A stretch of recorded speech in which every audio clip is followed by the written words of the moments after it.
ಆಯ್ತಾ? ಇವರು ಇವರು ನನ್ನ ಕ್ಲಾಸ್ಮೇಟ್ ಫಲಾಕ್ಷಿ ಅಂತ, ಅಲ್ಲಿ ದೊಡ್ಡ ಲಾಯರ್ ಆಗಿ ವೃತ್ತಿಯಲ್ಲಿದ್ದಾರೆ. ನಮಸ್ತೆ. ನಾನು ಕಾಲೇಜ್ ಟೈಮ್ನಲ್ಲಿ ಆಗಾಗ ನಿಮ್ಮ ಮನೆಗೆ ಬರ್ತಾ ಇದ್ದೆ. ಆಗ ನೀವಿನ್ನು ಲಂಗ ದಾವಣಿಯಲ್ಲಿ ಓಡಾಡ್ತಾ ಇದ್ರಿ. ಈಗ ನೋಡಿದ್ರೆ ತೀರೆಯಲ್ಲಿ ಒಳಗಡೆ ಹೋಗಿ ನಮ್ಮಿಬ್ಬರಿಗೂ ಬಾಯ್ಟು ಕಾಫಿ ತೆಗೆದುಕೊಂಡು ಬಾ, ಸರಿ. ಆಯ್ತಾ? ಸುಮಿತ್ರಾ ಅವರೇ, ಕಾಫಿ ನನಗೆ ಈಗ ಬೇಡ. ಯಾಕೆಂದ್ರೆ ನನಗೆ ಸ್ವಲ್ಪ ಅರ್ಜೆಂಟ್ ಕೆಲಸ ಇದೆ. ನಾನು ಹೇಗೆ ಇದ್ರು ಇನ್ನೊಂದು ವಾರ ಇದೇ ಊರಲ್ಲಿ ಇರ್ತೀನಿ.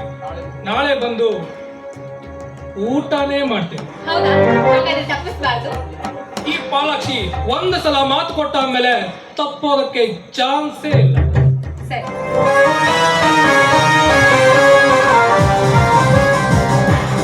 ಮಿಸ್ಟರ್ ರಾಜವರ್ಮ, ಆದರೂ ನಿನ್ನ ತಂಗಿ ತುಂಬಾ ಏಯ್! ಸುಂದರವಾಗಿ ಮಾತನಾಡ್ತಾಳೆ ಅಂತ ಹೇಳೋದಕ್ಕೆ ಬಂದೆ. ಮಾತಾಡ್ತಾ ಮಾತಾಡ್ತಾ ನಾನು ಬಂದ ವಿಷಯವನ್ನೇ ಮರೆತುಬಿಟ್ಟೆ ನೋಡಿ. ಏನದು? ಅಂದಾಗೆ ಆ ಹೊಳೆ ದಂಡೆ ಮೇಲಿರೋ 50 ಎಕರೆ ಜಮೀನಿನ ವಿಷಯವಾಗಿ ನಿನ್ನ ತಂದೆ ಹಾಗೂ ಆ ದೇಸಾಯಿಗೂ ಜಗಳ ನಡೀತಾ ಇತ್ತು. ಆಗ ನಿನ್ನ ತಂದೆಯವರು ಆ ವಿಷಯವನ್ನ ಕೋರ್ಟಿಗೆ ಹಾಕಿದ್ರು. ಅದು ನಿನಗೆ ಗೊತ್ತಿದೆ ತಾನೆ?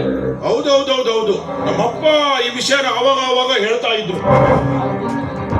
ಆದ್ರೆ ಈಗ ಆ ಕೋರ್ಟಿನ ತೀರ್ಪು ನಿಮ್ಮ ಪರವಾಗಿ ಬಂದಿದೆ.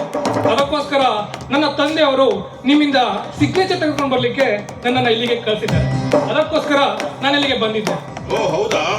ಅದು ಕೂಡ ಚಂದ ಆಯ್ತು. ಹಾಗೆ ತಂದೆ ಮಗ ಸೇರಿ ನಮ್ಮ ಈ ಕೇಸಿಗೆ ಒಂದು ಜಯವನ್ನ ತಂದು ಕೊಟ್ರಿ ಅಂದಾಗಾಯ್ತು.